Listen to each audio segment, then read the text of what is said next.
Hello friends, स्वागत है अपने YouTube channel physics bye Mahendra डाका। कल हमने कूलॉम के नियम के बारे में चर्चा की थी और आज हम इसका सदिश निरूपण करेंगे। चलो देखते हैं फिर।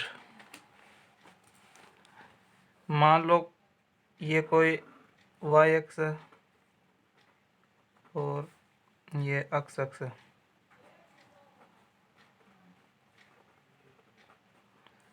इस पर कोई आवेश q1 और q2 है। तो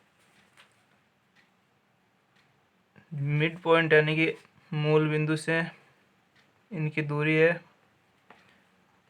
r1 और r2। और अब ये दोनों आवेश समान आवेश है, यानी कि ये प्लस हो तो यही प्लस होगा, ये माइनस हो तो ये माइनस होगा। तो प्लस प्लस के कारण इन दोनों के कारण इनका लगने वाला विद्युत फोर्स है वो विपरीत दिशा में लगेगा। तो इसलिए ये फोर्स इसका इधर लगेगा F और इसका फोर्स इधर लगेगा F। इन समान आवेश के कारण विपरीत फोर्स होता है। ये हमने शुरुआत में आवेश के बारे में चर्चा की थी। अब इसकी डायरेक्शन के बारे में देखते हैं। ये Q2 है तो इसको नामांकित करते हैं 2 1, यानी कि 2 की दिशा के अंदर है, और किसकी Q1 की विपरीत दिशा में, यानी इसको लेते हैं 2 1। अब इसका करते हैं तो इसको लेंगे पहले वाला 1 और 2।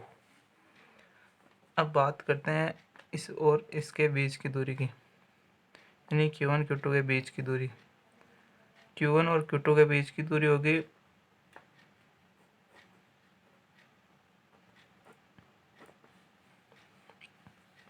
R2 माइनस R1 का मॉडुलस Q1 और Q2। अब बात करें Q2 से Q1 की, तो R1 माइनस R2 का मॉडुलस। अब Q1 आवेश की दिशा के बारे में बात करते हैं।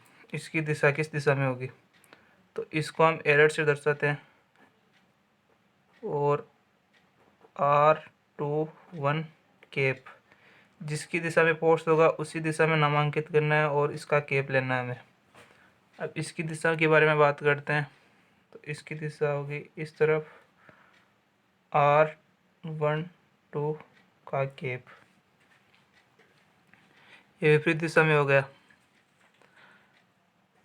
अब इसके बारे में चर्चा करते हैं। हमने 11th क्लास में पढ़ा है कॉन्सेप्ट 11th में कि वेक्टर चैप्टर में R1 माइनस R2 को हम लिख सकते हैं R2 माइनस R1।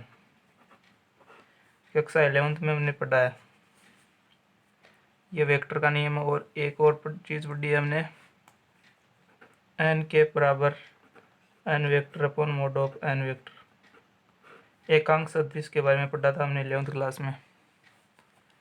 तो फ्रेंड्स,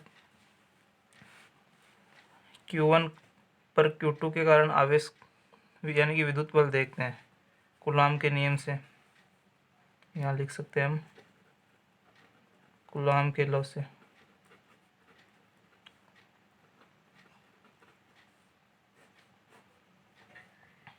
अब बात करते हैं Q1 पर Q2 के कारण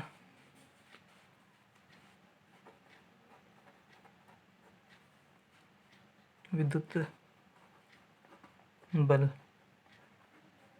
अब Q1 पर Q2 के कारण किस दिशा में होगा, ये होगा F21। तो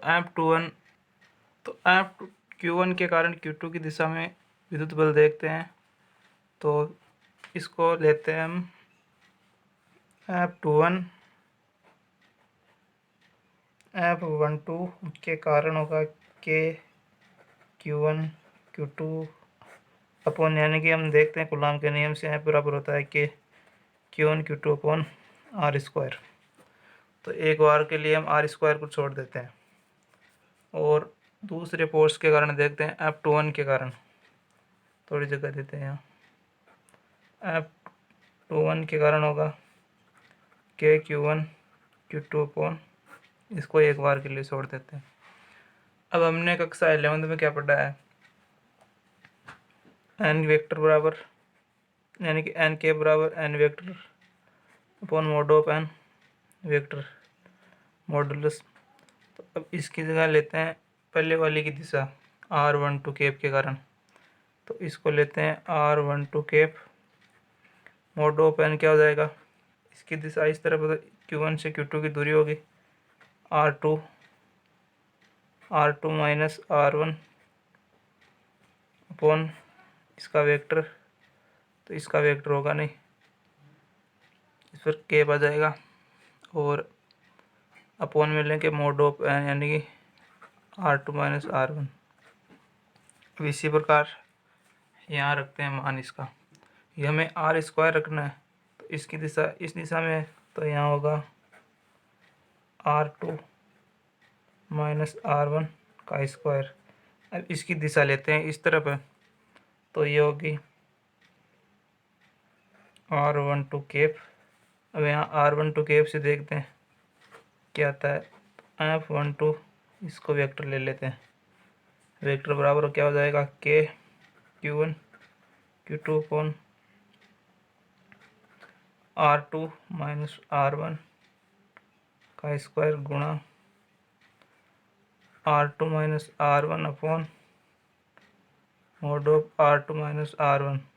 तो इसको लेते हैं, तो f12 बराबर हो जाएगा के Q1 Q2 upon r2 minus r1 का क्यूब, ये और ये मिलके क्यूब बना लेंगे स्क्वायर, और ये मिलके फिर यहाँ हो जाएगा r2 माइनस r1। इसको दे देते हैं समीकरण नंबर 1। अब f21 के बारे में देखते हैं, यहाँ पर हमें लिखना है आर स्क्वायर, तो इसको थोड़ा अलग कर लेते हैं। तो यहाँ से देखें तो होगा कि एन केप से लिख लेते हैं इसको, तो r21 केप बराबर r1 minus r2 upon r1 minus r2 का स्क्वायर, यानी कि वेक्टर मॉडुलस। तो इसको लेते हैं यहाँ पर f21 इज इक्वल टू के Q1 Q2 upon are square की जगह ये लेना है हमें Q1 से Q2 के बीच की दूरी, तो r1 माइनस r2 का होल स्क्वायर गुणा r21 केप, इसकी दिशा इस तरफ है f21 की तरफ है, इसको r21 केप की दर्शाना है। तो f21 वेक्टर को लेते हैं के Q1 Q2 upon r1 minus r2, इसी प्रकार क्यूब हो जाएगा और ये यहाँ रह जाएगा r1 माइनस r2। अब इस समीकरण से क्या करते हैं, कॉमन लेते हैं माइनस, इससे r1 माइनस r2 से माइनस कॉमन लेते हैं, तो ये क्या बन जाएगा f21 vector is equal to minus k Q1 Q2 upon r1 minus r2 का क्यूब। तो ये माइनस लेने पे, यानी कि इससे माइनस कॉमन लेंगे तो ऐसे हो जाएगा r2 minus r1, minus common लिया तो प्लस वाला माइनस बन जाएगा और माइनस वाला प्लस बन जाएगा। तो आगे देखते हैं, फिर इसको समीकरण 2 दे देते हैं। अब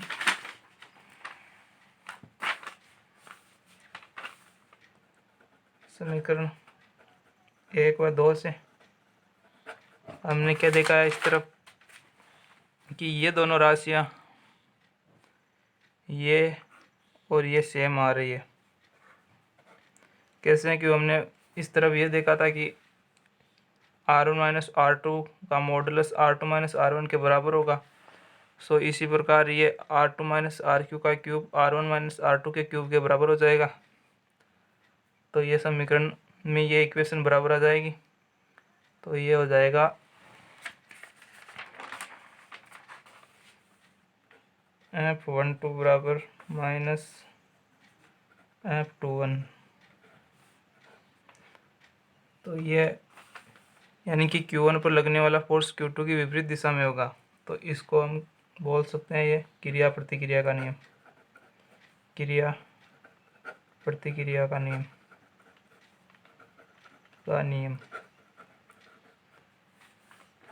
यहाँ से यही बात निकल के आती है। हमें बोर्ड एग्जाम में क्वेश्चन आता है कि कूलाम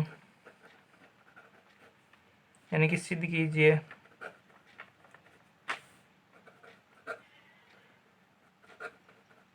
कि कूलाम का नियम, कूलाम का सदिश नियम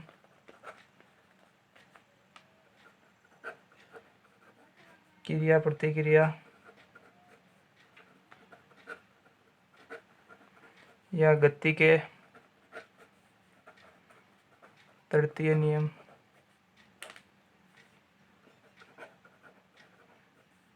पर आधारित है। तो हमें पूरा का पूरा ये सिद्ध करना होता है वहाँ पर, यहाँ से लेके यहाँ से डायग्राम बना के पूरा सिद्ध करना है। और ये 11th क्लास के पूरे कॉन्सेप्ट आ रहे हैं, इसमें वेक्टर के 2 कॉन्सेप्ट आते हैं, ये हमें ध्यान रखनी है। और मेन डायग्राम में यह सब कुछ, जिसकी दिशा विपरीत होती है उसकी दूरी लेनी है, और जिसकी विपरीत इसकी दिशा इस तरफ है तो इसकी दूरी लेनी है, और डायग्राम के अंदर सब कुछ आ जाएगा। सो फ्रेंड्स, अपने चैनल को लाइक कीजिए, शेयर कीजिए और सब्सक्राइब कीजिए, और ज़्यादा से ज़्यादा हमें मोटिवेशन मिले इसलिए आप बेल आइकन को प्रेस कीजिए। थैंक्स।